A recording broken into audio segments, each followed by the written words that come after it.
अयोध्या राम का जन्मस्थल।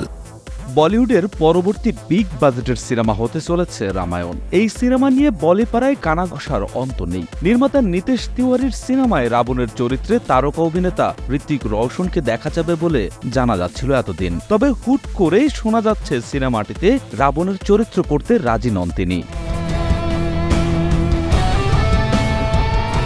তবে ঋত্বিক এ সিনেমায় অভিনয় না করলেও তার পরিবর্তে রাবণ চরিত্রে নাকি অভিনয় করবেন সাউথের রকি ভাই খ্যাত যশ। তিনি শুধু অভিনয় করবেন না, সিনেমাটির সহ প্রযোজনাও করবেন বলে জানা যায়। Violence violence violence. সিনেমার চিত্রনাট্য এবং চরিত্রের প্রয়োজনে দামি কস্টিউম ব্যবহার করার ঘটনা নতুন নয়। ওয়ালটন ফ্রিজ কিনে অনেকের মতো আপনিও হয়ে যেতে পারেন মিলেনিয়াল। সেরা পণ্যের সেরা অফার। কিন্তু রামায়ণ সিনেমায় এই কাজে ইতিহাস গড়তে চলেছে। সিনেমায় রাবণ চরিত্রটিতে যশ যে পোশাক পরবেন সেটি তৈরি করা হবে সত্যিকারের সোনা দিয়ে।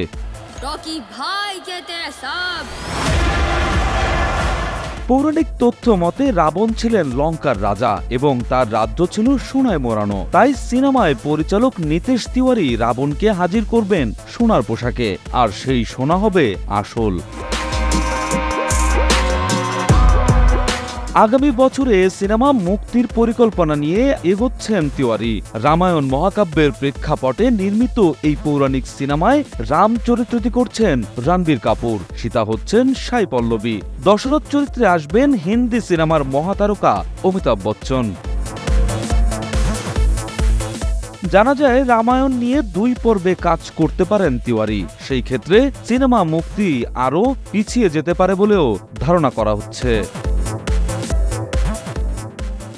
রাজু আহমেদ, কালবেলা।